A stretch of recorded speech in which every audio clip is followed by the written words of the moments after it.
Welcome back to Sports by GSMC Podcast Network. I am your host, Jeremy Lapidus. Today is Monday, December 16th.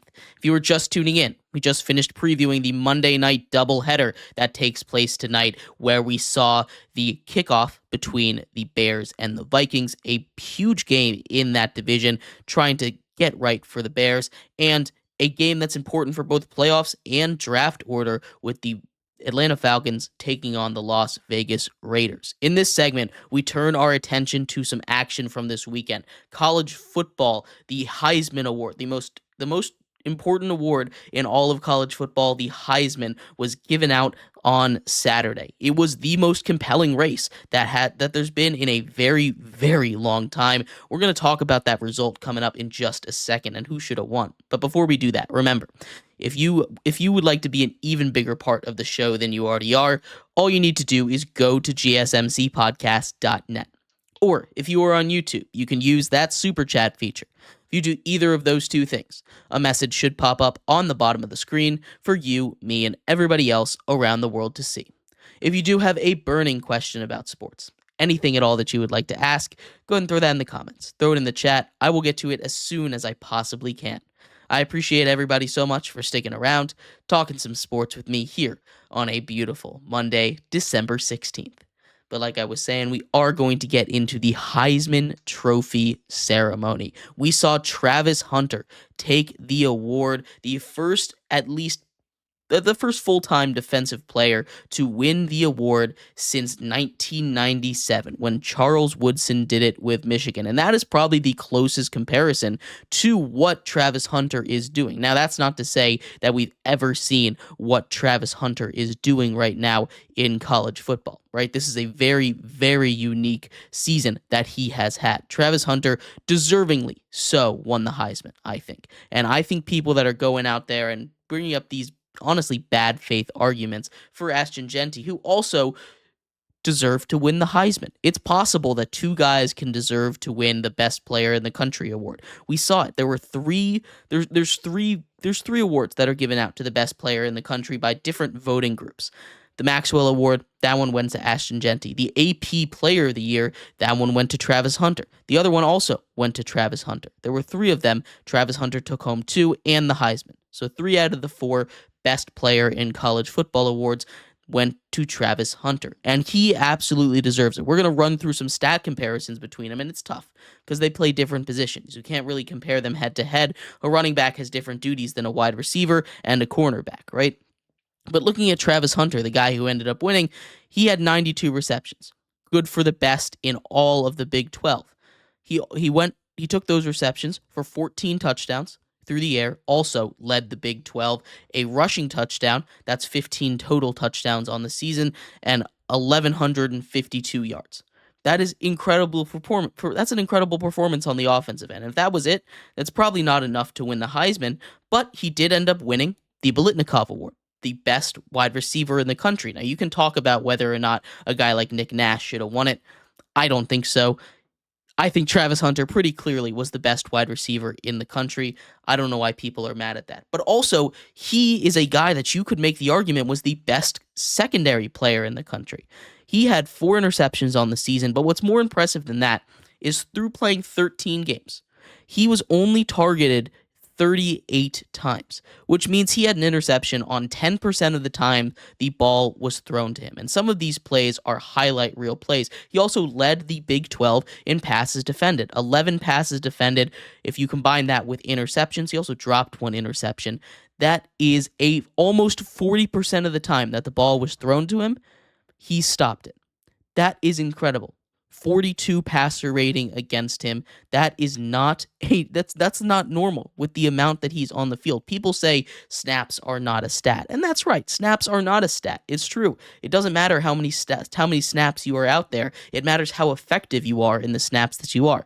I could go out there for 2 snaps every single game. If I caught a touchdown on 100% of my snaps, people would put me into some conversations, right? Don't you think? If you caught a 75-yard touchdown every time you touch the ball, I feel like it just matters how effective you are. And for the people that are saying, oh, he only got it because he played a lot, it's not true. you don't appreciate what he's been able to do on the field all season long. It's not just the fact that he does it both ways. It's the fact that he was arguably the best wide receiver and arguably the best cornerback in the country. He won the best wide receiver award and the best defender award this season. That is insane. It is really cool to see, and we're never really going to see it again. We don't just get talents like Travis Hunter popping out of the woodwork every single day, right? It's the reason why a guy like Shohei Ohtani is so special in baseball. He can do it both ways at an elite level. Sure, just about anybody could go pitch and hit, but to do it at the level that these guys are doing it, playing both sides of the ball, is incredibly, incredibly impressive. Now, Ashton Genty, for his credit, also had a great season. I don't think anybody would say that he didn't. Ashton Genty deserved the Heisman as well. Travis Hunter just flat out had a better season than him. Ashton Genty's stats, he led the nation in carries at 344, but that's fine. Like I said, it's not about how many times you touch the ball. It's not about how many snaps you have out there, but what you do with it. And people can say the same thing about Travis Hunter that they can say about Ashton Genty.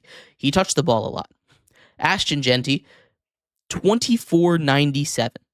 That's his yardage total. Good for best in the nation, chasing down Barry Sanders. He averaged 192 rushing yards per game.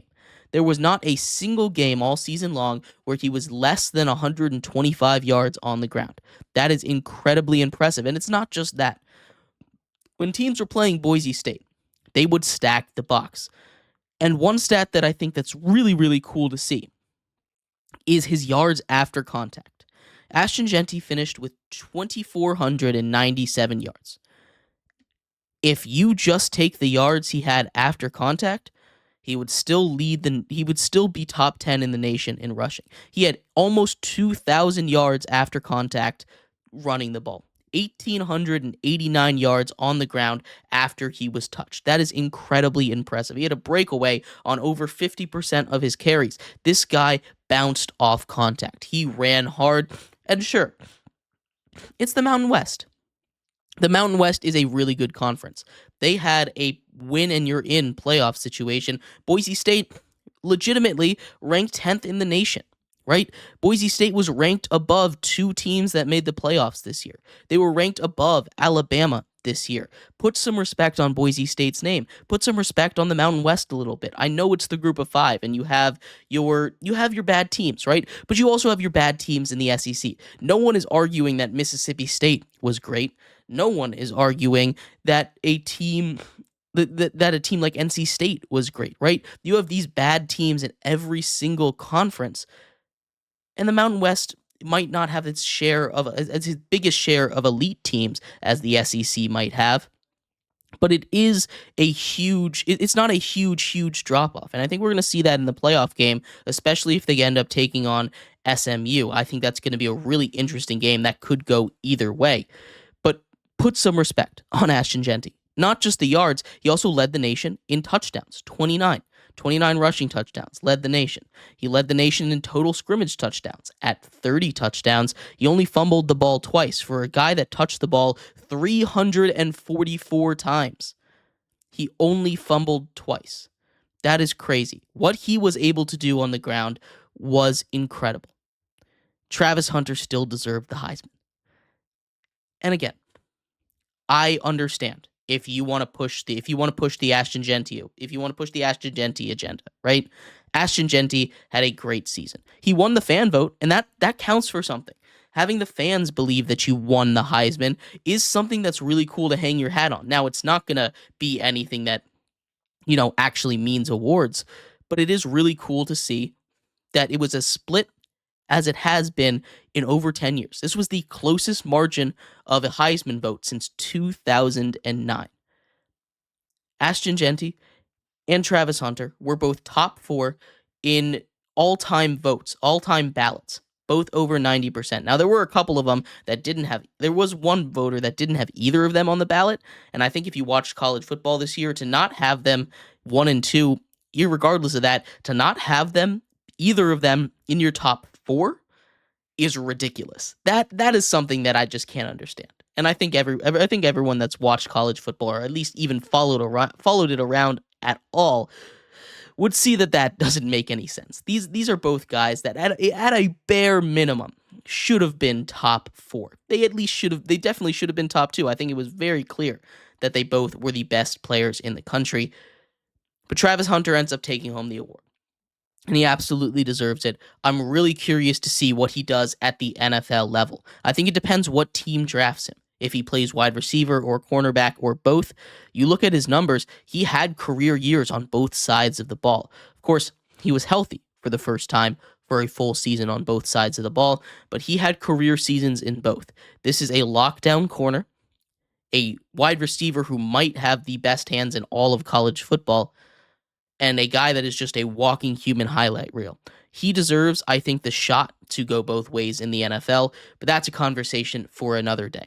We're going to take a quick break here. When we come back, we turn our attention to the MVP, the Heisman of the NFL, if you will. The MVP race has heated up after great performances from both frontrunners, Josh Allen and Lamar Jackson. We will compare their resumes. We will talk about who is currently in the lead and who I think should be winning right now. We'll talk about that coming up next here on Sports by GSMC Podcast Network. Looking for your daily fix of sports